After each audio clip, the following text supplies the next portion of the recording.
세상을 바꾼 글자를 만든 사람. 사실 그는 거의 앞을 보지 못했습니다. 1443년 음력 12월 조선의 한밤. 왕의 눈앞이 서서히 흐려졌습니다. 빛은 번지고 글자는 흐렸습니다. 실록엔 이렇게 기록되어 있습니다. 임금의 눈이 침침하여 글을 볼 수 없다. 촛불 없이는 밤에 아무것도 볼 수 없었고 낮에도 글씨가 제대로 보이지 않았습니다. 그럼에도 붓을 들었습니다. 그는 왕이었지만 동시에 병자였고 어둠 속에서 세상을 밝히려는 한 사람이었습니다. 그의 이름은 세종대왕. 우리가 아는 성군의 모습 뒤엔 빛을 잃어가며 글자를 만든 사람이 있었습니다. 세종은 40이 되자 몸이 무너졌습니다. 세종실록엔 그의 병이 낱낱이 기록되어 있습니다. 소갈증, 풍질, 안질. 오늘날로 치면 당뇨병, 통풍, 시력장애. 세종 25년 7월. 임금의 눈이 침침하여 글을 볼 수 없다. 26년 3월. 눈의 통증이 심하여 정사를 볼 수 없다. 왕이 정치를 포기할 지경이었습니다. 하지만 그가 단 하나 포기하지 않은 것이 있었습니다. 백성을 위한 세 글자. 훈민정음.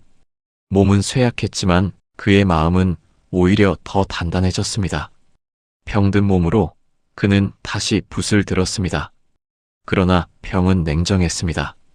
손끝은 자주 저렸고 붓을 오래 쥐면 손마디가 부었습니다. 내의원은 약을 다려들고 왔고 신하들은 눈물로 만류했습니다.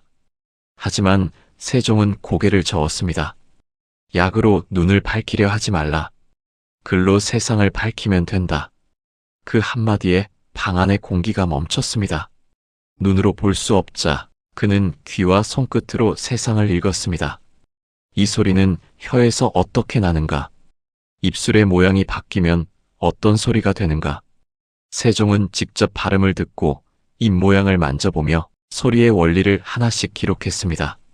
집현전 학자들에게 수십 번의 실험을 명했고 밤새 이어지는 연구는 고통 속에서도 멈추지 않았습니다.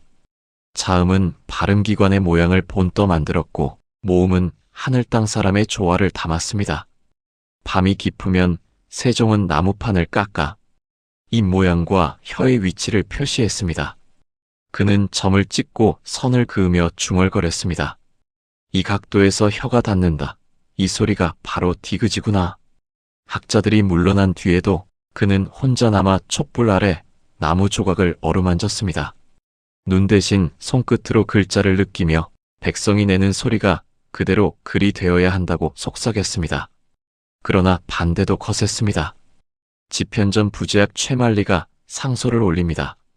전하의 병환이 심하온데 세 글자는 불필요합니다. 한자가 있거늘 무슨 이익이 있사옵니까?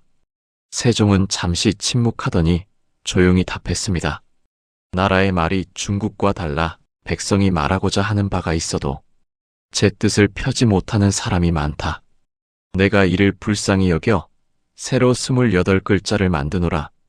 그는 왕으로서가 아니라 고통 속의 한 인간으로서 백성을 보았습니다. 장남 문종은 아버지를 걱정했습니다. 아버님의 눈병이 심하오니 부디 글 공부를 줄이소서. 하지만 세종은 멈추지 않았습니다. 밤마다 촛불 앞에 앉아 번지는 빛 속에서 글자를 새겼습니다. 보지 못하는 눈으로 그는 입술의 움직임을 듣고 손끝으로 문자의 선을 느꼈습니다. 그 어둠 속에서 그의 머릿속엔 빛나는 글자가 태어나고 있었습니다.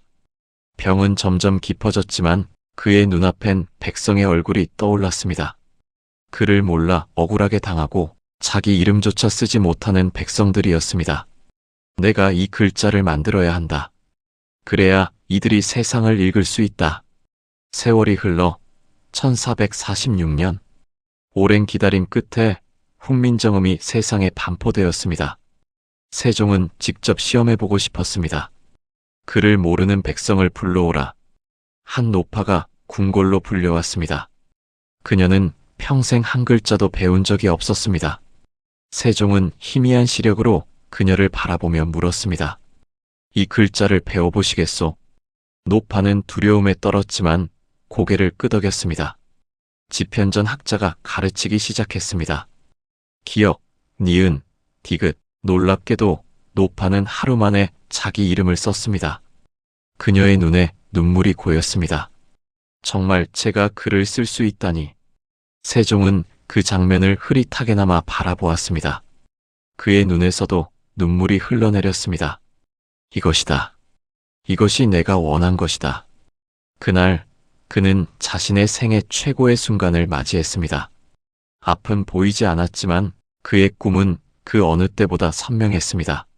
하지만 세월은 그의 몸을 놓아주지 않았습니다. 1450년 2월 세종의 건강이 급격히 악화되었습니다. 그는 자신의 시간이 얼마 남지 않았음을 알았습니다. 병상에서 그는 신하들에게 마지막 당부를 남겼습니다. 훈민정음을 백성에게 널리 가르치라. 관청의 문서에도 쓰고 판결문에도 쓰라. 백성이 자기 목소리를 낼 수 있게 하라. 그는 이어 말했습니다. 내 눈은 이미 세상을 보지 못하나 이 글자는 영원히 세상을 비출 것이다. 문종이 아버지의 손을 잡았습니다. 아버님께서 만드신 글자는 천년을 갈 것입니다. 세종은 희미하게 미소 지었습니다. 천년이 아니라 영원히 가야 한다. 이 글자는 우리 백성의 혼이니까. 그 말이 끝나자 세종은 한동안 조용히 창밖을 바라보았습니다. 창가엔 겨울빛이 스며들었고 방 안은 고요했습니다. 1450년 2월 17일 세종은 조용히 눈을 감았습니다. 그의 마지막 손길이 닿은 곳은 훈민정음이 적힌 책이었습니다. 그는 끝내 그 글자를 똑똑히 보지 못했습니다. 하지만 알고 있었습니다. 이 글자는 내 눈이 아닌 백성의 눈을 위한 것이다. 생의 마지막 순간까지 그는 백성을 생각했습니다. 눈이 멀어가면서도 세상을 보려 했던 사람. 그에게 세상은 어둠이었지만 백성은 빛이었습니다. 이제 백성도 자기 말을 쓸 수 있겠구나. 창밖에는 눈이 내렸고 세상이 그가 만든 글자처럼 고요히 흰빛으로 덮였습니다. 그는 떠났지만 그가 만든 글자는 지금도 살아있습니다. 훈민정음은 천재의 작품이 아니었습니다. 그것은 고통 속에서 피어난 한 사람의 집념이자 사랑이었습니다. 끝까지 시청해 주셔서 감사합니다.